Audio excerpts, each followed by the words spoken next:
చాలా హ్యాపీగా ఉందండి ఈ రెస్పాన్స్. నిన్న చాలా మంది థియేటర్స్కి వచ్చారు. చాలా చాలా బాగుంది. ఫస్ట్ షో సెకండ్ షో తర్వాత చాలా మంచి రెస్పాన్స్ వచ్చింది. అండ్ థియేటర్స్కి వెళ్ళాను, నేను నిన్న ఫారంకి వెళ్ళాను. ఆల్మోస్ట్ 70% ఫుల్ అయింది. వాళ్ళ దగ్గర నుంచి కొన్ని రివ్యూస్ తీసుకున్నాం. చాలా చాలా ఎక్సైటెడ్గా చూశారు. చాలా హ్యాపీగా ఉంది. ఆ, ఇవాళ విజయవాడ వైజాగ్ సక్సెస్ టూర్ కూడా ప్లాన్ చేస్తున్నాము. సో చూడని వాళ్ళు కూడా అందరూ చూసి మా సినిమాని బ్లెస్ చేయాలని కోరుకుంటున్నాను. చాలా మంచి సినిమాతో మీ ముందుకు వచ్చాము. ఆదరించాలని కోరుకుంటున్నాము. Thank you so much. Yeah, mic.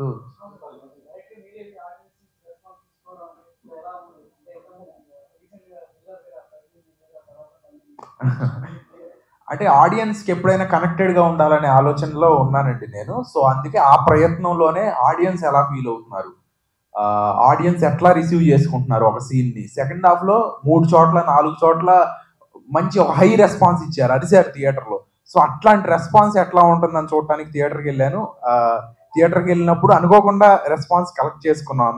అందరి దగ్గర నుంచి అందరూ ఎంతమంది ఉంటే అంతమంది పాజిటివ్ రెస్పాన్స్ ఇచ్చారు. కొంతమంది వీడియో బయట ఇవ్వలేదు, పెద్దవాళ్ళు కూడా చూశారు సినిమా. ఫ్యామిలీ వచ్చారు, ఆ ఫ్యామిలీలో లేడీస్ చాలా ఎంజాయ్ చేశారు సినిమాని. రాధిక గారి పర్ఫార్మెన్స్ కానీ టోటాలిటీ ఆఫ్ ద మూవీని చాలా ఎంజాయ్ చేశారు.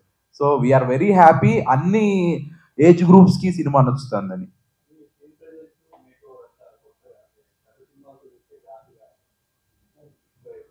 అవునండి, టోటలీ అర్బన్ రోల్. ఇప్పుడు దాకా నేను ఒక అర్బన్ సినిమా చేయలేదు, ఎంతసేపు విలేజ్ పలాసా కానీ ఇంకోటి కానీ. So this is a completely urban role. So ఆ లుక్ లో కనపడతాను.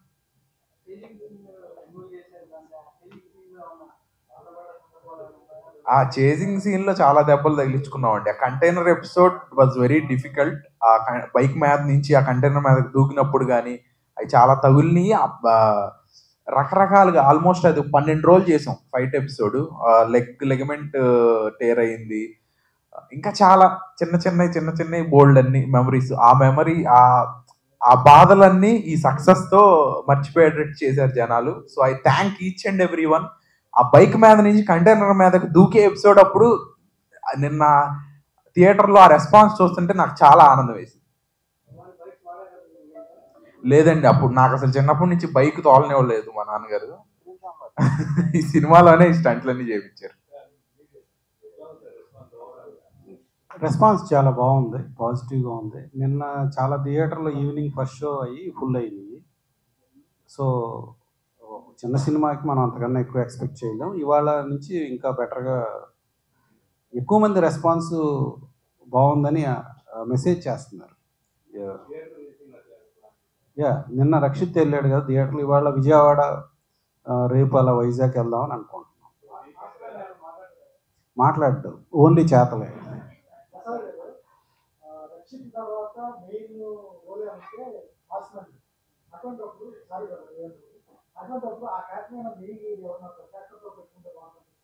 పెద్ద యాక్టర్ని పెడితే మీరు తొందరగా గెస్ చేసేస్తారు కదా. లేదు లేదు, మీరు చూపించలేదని పొరపాటు పడుతున్నారు. 5 సార్లు కనపడతాడు డైరెక్ట్గా. మీరు కనుక గెస్ చేసిన వాళ్ళు చాలా కరెక్ట్గా చెప్పారు. ఎలా గెస్ చేసామని. కాబట్టి 5 సార్లు కనపడతాడు, కానీ అతని మీదకి దృష్టి వెళ్లకుండా చేసాం. అదే యా, మీరు చెప్పేది కరెక్టే, కానీ అది కొంచెం జాగ్రత్తగా చూస్తే కానీ చెప్పలేరు. కానీ సర్ప్రైజింగ్గా 4-5 చెప్పారు, అందరూ లేడీసే చెప్పారు. మరి ఇది అంటే చాలా అబ్జర్వేషన్ ఎక్కువ లేడీస్. సైకోల వల్ల ప్రభావం వాళ్ళకి ఎక్కువ కాబట్టి.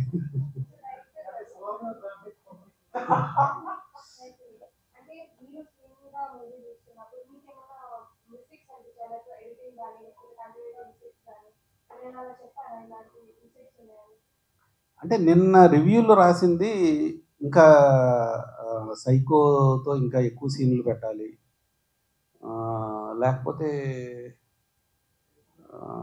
కామెడీ సరిగ్గా లేదు అన్నారు. నేను అసలు సినిమాలో కామెడీయే తీయలే. కామెడీ బాగా తీయటం ఏంటి, నేను అసలు కామెడీ సీన్ అనేది ఏం తీయలేదు, న్యాచురల్గా తీశాను మీరు.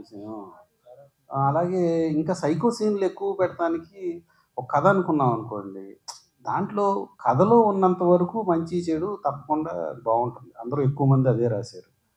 ఇప్పుడు రావణాసురుడు సీతను ఎత్తుకెళ్ళినాక ఇంకా 10 మందిని ఎత్తుకెళ్ళటం ఉందా రామాయణంలో? సో అలాగే రాముడును రామాయణంలో రావణాసురుడు ఇంకా వేరే పనులు ఏమీ చేయకుండా ఇద్దరు ఆ ఫైట్లే చేశాడు. రాముడు ఎన్నో చాలా మంచి మంచి కార్యక్రమాలు చేశాడు. పట్టాభిషేకం అప్పుడు వద్దంటే అడవికి వచ్చేసాడు. అడవిలో రకరకాల ఇవన్నీ ఉంటుంది. అలాగే రావణాసురుడు కూడా చాలా గొప్పవాడు. శివుడిని ఆరాధించేవాడు. శివుడి ప్రత్యక్షమై ఏం వరం ఇచ్చాడో మనందరికీ తెలిసిందే. సో ఆ ప్రాసెస్లో రావణుడు ఎంత గొప్పవాడో కూడా ఉంది. కానీ ఒక సినిమాని తీసుకుంటున్నప్పుడు దాన్ని అనేక రకాలుగా జనాలకి ఇన్వాల్వ్ అయ్యేటట్టుగా చేయాలనేది ప్రయత్నం. దీంట్లో కొన్ని డెఫినెట్గా ప్రతి మనిషికి పర్సెప్షన్స్లో తేడా ఉంటుంది. వాళ్ళకు ఉన్న బ్యాక్గ్రౌండ్ కావచ్చు, ఇంకోటి కావచ్చు. సో కానీ ఆ సినిమా వరకు ఎలా ఉందో చూస్తే బాగుంటుందని నేను అనుకుంటున్నాను. అలా చూసినవి అన్నీ కూడా మంచి రివ్యూస్ వచ్చినాయి. అలా కాకుండా ఇంకా దీంట్లో సైకో సీన్ ఉంటే బాగుండేది అంటే ప్రీ ఏమంటాం ముందే ఒక ఆలోచనతో సినిమా చూడటం. అలా ఇలా ఉంటుంది సైకో సినిమా అంటే అనేది అలా చూసినప్పుడు కొంత ఎగ్జైటింగ్ మరి వాళ్ళకి ఇంకా 2-3 సీన్లు ఉంటే బాగుండేది అనిపించిందేమో మరి. అదొక్కటే మెయిన్గా నేను చూసినంత వరకు కంప్లైంట్. వీకెండ్ అదే విజయవాడ వెళ్తున్నాము ఈరోజు, రేపు వైజాగ్ వెళ్దామని అనుకుంటున్నాం. సో ఈ రెస్పాన్స్ జనాల్లో మామూలుగా బాగుంది. మనం ఏం చేయకుండానే మనకి విజయవాడ చుట్టూ ఆంధ్ర అంతా కూడా బాగుంది. ఇక్కడ కూడా మల్టీప్లెక్స్లో రాత్రి మంచి రెస్పాన్సే ఉంది. మినిస్టర్లు అందరూ కూడా సచివాలయాలకు వెళ్ళి చాలా రోజులు అయిపోయిందనే ఉద్దేశంతో నేను అలా తీశాను. కానీ మీరు ఈ మాటని మీరు ఏ మినిస్టర్ని ఈ సమాజం అడగట్ల సచివాలయాలకు ఎందుకు వెళ్ళట్లేదు అని. సంవత్సరాల తరబడి మినిస్టర్లు ఇంకా చీఫ్ మినిస్టర్లు కూడా సచివాలయానికి వెళ్ళకపోతే రాని డౌటు అది తెలవాలనే నేను అలా తీశాను.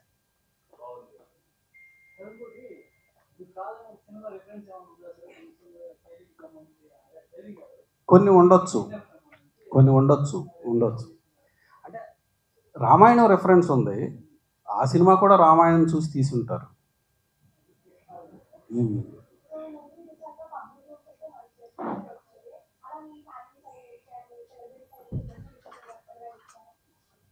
మా ఫ్యామిలీ నుంచి బాగుందన్నారు.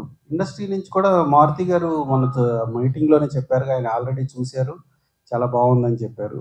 ఇంకా ఇండస్ట్రీ నుంచి కూడా చాలా మంది మెసేజ్ చేస్తున్నారు.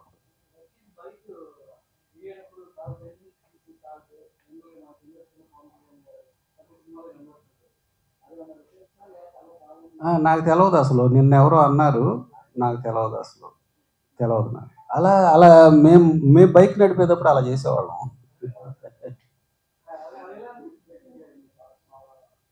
నాకు అసలు ఆ రిఫరెన్స్ తెలియదండి. మీరు చెప్పగానే అవునా అలా దిగుతారా పవన్ కళ్యాణ్ గారు అని అనుకున్నాము. నార్మల్గా అలా డైరెక్టర్ గారు చెప్పించి చేశాను అంతే నేను.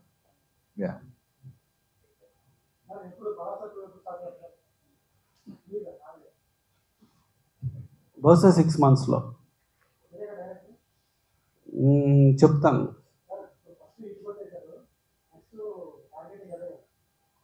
చూద్దాం. డెఫినెట్గా మీరు చెప్పిన ఆలోచన అంటే పలాస అనేది ఒక యూనిక్ సబ్జెక్ట్. అది దాన్ని డెఫినెట్గా నెక్స్ట్ మన పలాస 1లో ఎంతసేపు ఒక సమాజము, ఆ సమాజంలో ఒక వర్గానికి జరుగుతున్న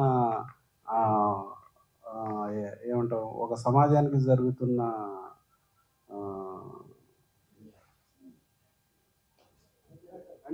అణిచివేత అవ్వచ్చు, డిస్క్రిమినేషన్ అంతా కూడా చూపించాం. ఇప్పుడు హీరో అక్కడి నుంచి మన సమాజం ఎక్కడో ఒక చోట అట్లా ఆగిపోకూడదు. ఒక విశ్వమానవుడిగా అతను పరిణతి చెందేటట్టుగా చేయాలని నా ప్రయత్నం. కేవలం కులాల దగ్గర, మతాల దగ్గర మనుషుల జీవనం ఆగిపోకూడదు. విశ్వమానవుడిగా అవుతున్నప్పుడు ఒక చోట ఉండదు. జైల్లో అవ్వచ్చు, అది విశ్వమానవుడు జైల్లో కూడా ఉండొచ్చు.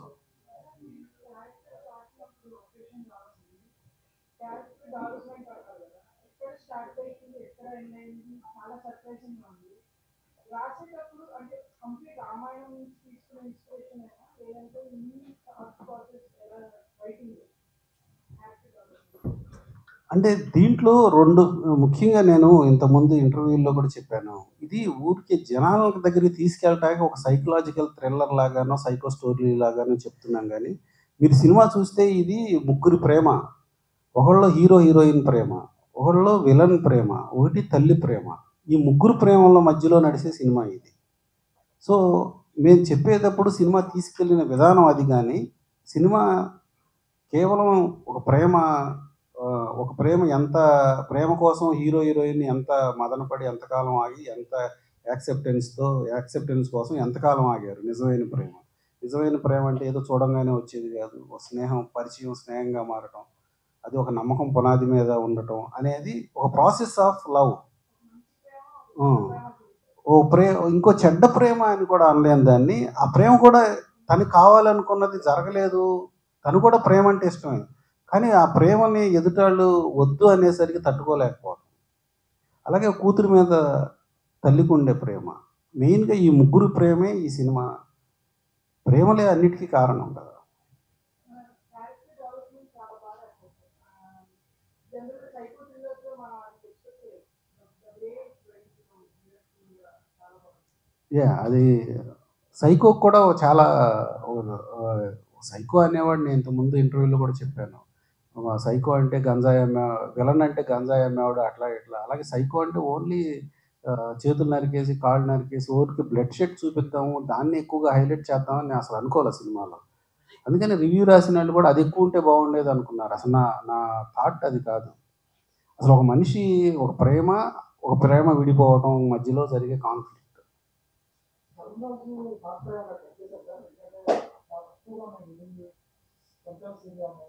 అంటే ఇలాంటి సన్నివేశాల్లో ఒక డీజీపీ ఆఫ్ ది స్టేట్ ఎన్నిసార్లు ఎంత ఇంపార్టెంట్గా కనపడతాడు. ఆయనకి ఒక స్టేట్కి సంబంధించిన అన్ని ఇష్యూస్లో అతని రోల్ ఉంటుంది. సో అతను దీని మీద కాన్సన్ట్రేట్ చేసి కూర్చుని ఆఫీస్లో మాట్లాడటం తప్పితే నేను ఎక్కువ అతని గురించి నాకున్న నాలెడ్జ్లో ఒక DGP of the office state అంతవరకే మాట్లాడతాడు ఒక కేసు గురించి. కొన్నిసార్లు ఇంత మాట్లాడతా కూడా వీలు కాకపోవచ్చు కొన్ని కేసుల గురించి అనేది నా ఉద్దేశం. ఇక్కడ కథకి ఏది ఇంపార్టెంట్ అనేది నేను ఆలోచించాను. కానీ మంచి నటుని పెట్టాను కదా అని అతనితో పోలీస్ సినిమా లాంటిది. అందుకే ఆ హైట్లు కూడా అందుకనే మ్యాచ్ చేసాం. మీకు అందరి మీద డౌట్ రావాలి అనే ఉద్దేశంతోనే హైట్లు మ్యాచ్ చేసాం.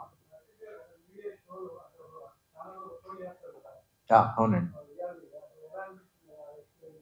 బాగా అనిపించింది. అంటే రెగ్యులర్గా ఇప్పుడు జరిగే అలాగే ఉంటున్నాయి. ఇప్పుడు ఎవరన్నా షో పెట్టుకున్నప్పుడు ఎలా కొట్టుకుంటున్నారు, ఎలా ఒక ప్రామినెంట్ వ్యక్తులే వాళ్ళు ఎలా బిహేవ్ చేస్తున్నారు అనేది ఒక రెఫరెన్స్లో చూపించాలని చేసిన ప్రయత్నం. దానికి కూడా మంచి రెస్పాన్స్ ఉంది. ఆ కోడింగ్ ఏంటి, ఆ గుడ్ ఏంటి అనేది డెఫినెట్లీ అర్థమైందా మీకు? చెప్పినప్పుడే మీకు చాలా మంది చెప్పలేకపోయారు అది.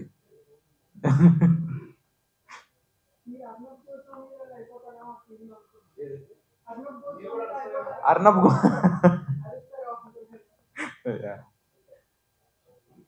Thank you.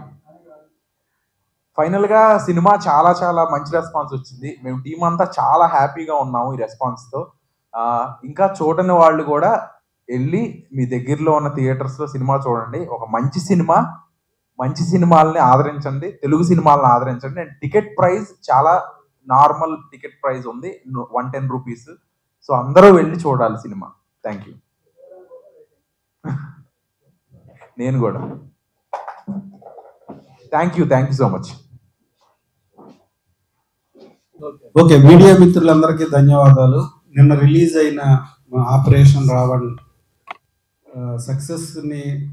సక్సెస్ వైపు మళ్లించడానికి ఎంతో సహాయపడిన అన్ని రకాల మీడియాలు ధన్యవాదాలు.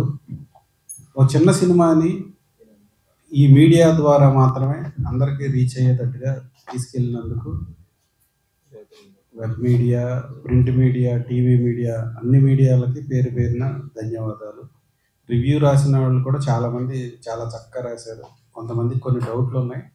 వాళ్ళు ఏమన్నా అడిగితే కొన్నిటికి నేనైతే సమాధానం చెప్పగలను. నిన్న ఫస్ట్ షో, సెకండ్ షో నుంచి కలెక్షన్స్ చాలా బెటర్గా థియేటర్స్కి జనం వచ్చారు. రెస్పాన్స్ బాగుంది. ఆ రెస్పాన్స్ని కూడా కొన్ని వీడియోల ద్వారా మన పిఆర్ గారి ద్వారా ఇచ్చాము. మా పిఆర్ఓలు సురేష్, శ్రీనివాస్ గారు చాలా అద్భుతంగా ఈ సినిమాని ప్రజల ముందుకు తీసుకెళ్లారు. వాళ్ళకి ధన్యవాదాలు. అలాగే మన షోలో ఇంటర్వెల్ వరకు విలన్ చెప్పిన వాళ్ళకి సిల్వర్ కాయిన్ అన్నాము. మన విలేకరులకి, జర్నలిస్ట్కి వేసిన షోలో ఒకే ఒక్కళ్ళు చెప్పగలిగారు. ఇక్కడికి వచ్చిన మీడియా మిత్రులందరికీ థ్యాంక్ యూ. తెలుగు సినిమాని ప్రేక్షకుల ముందుకు తీసుకువెళ్ళడంలో ఎప్పుడు ముందుండే మీడియాకి మా ఆపరేషన్ రావణ్ మూవీ సక్సెస్ అయినందుకు ఈ సందర్భంగా మీ అందరికీ పేరు పేరున కృతజ్ఞతలు తెలియజేసుకుంటూ, మా ఆపరేషన్ రావణ్కి పాజిటివ్ రివ్యూస్ ఇవ్వడంతో పాటు దాని ఛానల్లోకి మరింతగా తీసుకెళ్ళడానికి digital media, web media, social media ఇలా ఏ ప్లాట్ఫామ్స్ ఏవైనా కానీ అందరూ మాకు చాలా సపోర్ట్ చేస్తున్నారు. ఈ సందర్భంగా ప్రత్యేకంగా మా పిఆర్ఓ శ్రీనివాస్ గారికి, సురేష్ గారికి ప్రత్యేక కృతజ్ఞతలు తెలియజేసుకుంటున్నాం. మరింతగా ఈ సినిమాని జాన్లోకి తీసుకెళ్ళడానికి మీరు సహకరించాలని కోరుకుంటున్నాం.